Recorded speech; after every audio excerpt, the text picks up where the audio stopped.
নমস্কার বন্ধুরা, কেমন আছো সবাই? সবাইকে সুবর্ণা ভিলেজ ব্লগে আরো একটি নতুন পর্বে অনেক অনেক স্বাগত। তো আজকে সেইদি ভাই সঙ্গে, সেইদি ভাই গতকালকে এসছে। আর কি বলতো বন্ধুরা, আজকে সবাইকে কন ষষ্ঠীর অনেক অনেক প্রীতি শুভেচ্ছা ভালোবাসা। কন ষষ্ঠীটা হচ্ছে আমাদের পূর্বপুরুষ থেকে, মানে মা ঠাকুমা কাকিমা সবাই করে এসছেন আর কি। এই পুজোটা হয় আমাদের ঘরের কোণের মধ্যে, এক কোণে হয়ে থাকে। আর এই পুজোটা এই যে পুজোটা হবে এর থেকে 1 মাস পরেই কিন্তু ষষ্ঠী। আজকে যে ষষ্ঠীটা হচ্ছে আমরা বুঝে গেলাম যে আর 1 মাসই আছে দুর্গা পুজোতে। তো পুজো হবে, তার জন্য সব আয়োজন চলছে। ঠাকুরমশাই আসবেন পুজো করতে। এই যে সেইদি ভাই আজকে সকাল থেকে উঠি সুজি করে ফেলেছে, আর আমি চাল বেটে রেখেছিলাম। এই যে গুড় পিঠা ছাকা হচ্ছে, আমাদের গুড় পিঠে দিতে হয়, নটা করে দিতে হবে। অনেক কিছু নিয়ম। আর এই পুজোটা হয় কিন্তু সমস্ত বলো নবপত্রিকা দিয়ে, আমরা যেগুলো নবপত্রিকায় দিয়ে থাকি সেইগুলো দিয়ে কিন্তু আমাদের পুজোটা হয়। বন্ধুরা, নবপত্রিকা বলতে অনেক কিছু গাছের পাতা গুছিয়ে হয়, যেমন বেল গাছ দিতে হয়, তারপরে পাকুড় গাছ দিতে হয়, আর একটা বলো ওই যে কি কচু একটা ওইটা দিতে হয়, শিরমাকুলের গাছ দিতে হয়, অনেক কিছু দিতে হয়। দেখাবো তোমাদের, শন গাছ দিতে হয়। আর কি বলতো, ওই হাতের শাখা হিসেবে আমরা কি করি, শশাকে কেটে কেটে শাখা হিসেবে দিয়ে থাকি। দেখাবো। তবে অনেকের বাড়িতে কিন্তু আবার ঘাট ষষ্ঠী পুজোটাও হয়ে থাকে, তবে আমরা ঘাট ষষ্ঠী করি না, আমাদের কন ষষ্ঠী হচ্ছে।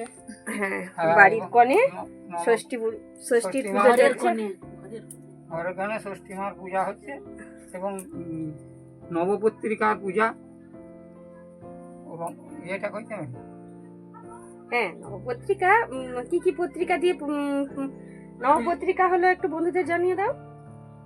বলছি নবপত্রিকা দিয়ে আমাদের মা দুর্গা এখন ঘুমটা দিয়ে বসে আছেন। এতে নবপত্রিকা 9টা পত্রিকা দিতে হয়, দেওয়া হয় রম্ভা গাছ দেওয়া হয়, রম্ভা কলা গাছ, কচু গাছ এবং রম্ভা কচু হরিদ্রা দিতে হয়। হরিদ্রা গাছ দিয়ে হলুদের গাছ, আর কি হলুদের গাছ এবং জয়ন্তী ডালা দিতে হয়। জয়ন্তী ডালা, বেল ডালা, অশোক ডালা,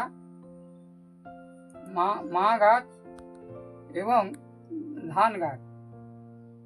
রম্ভা কচু হরিদ্রা চ জয়ন্তী বেল্লডাল এবং অশোক মানকশ্চৈব ধন্যস্য নবপত্রিকা। ধান দিয়ে নবপত্রিকা দেবীর আবাহন করা হয়।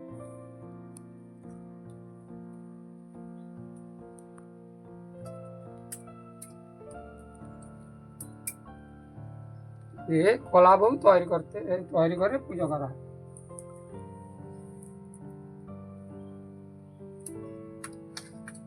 আজ থেকে 1 মাসের পরে, 1 মাসের পরে আবার সেখানে ষষ্ঠী হবে, প্রধান ষষ্ঠী পূজা হয়। মা দুর্গার কাছে দেবী আবাহন, কলা এবং শশা দিয়ে মায়ের হাতে তৈরি করা হচ্ছে।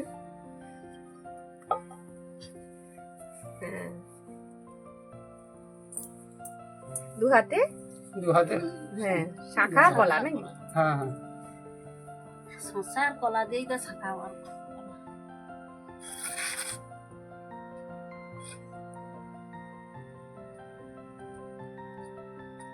মায়ের বিভিন্ন রূপে সজ্জিত মা।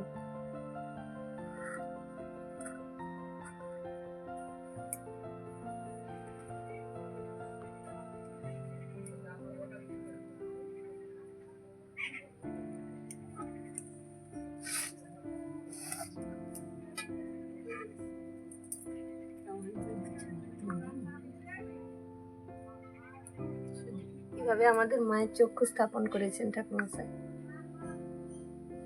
গোবরের উপরে কড়ি করা দিয়ে।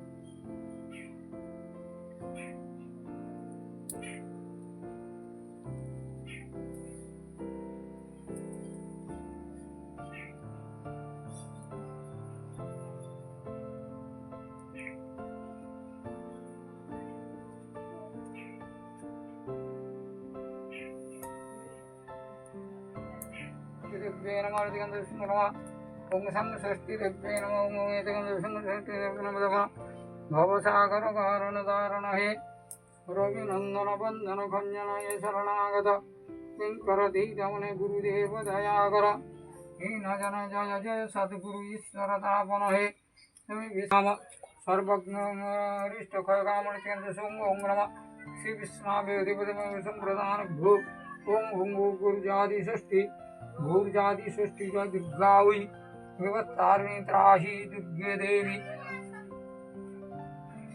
বিভত্তারিণী ত্রাহি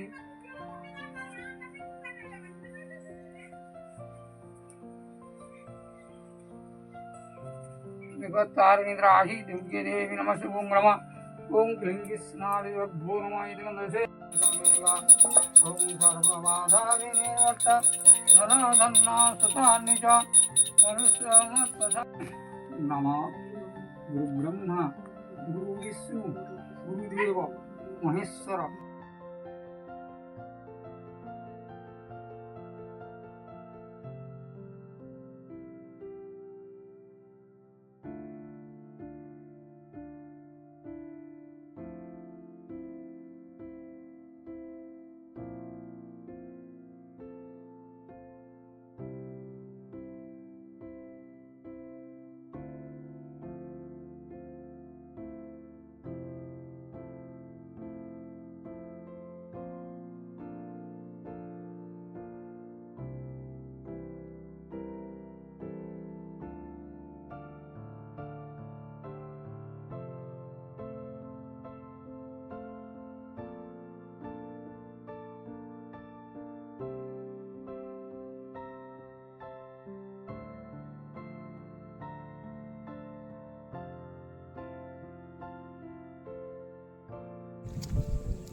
এটা বাঁধা আর দূরত্বটা হচ্ছে 1 মুঠো, হাত নয় কিন্তু।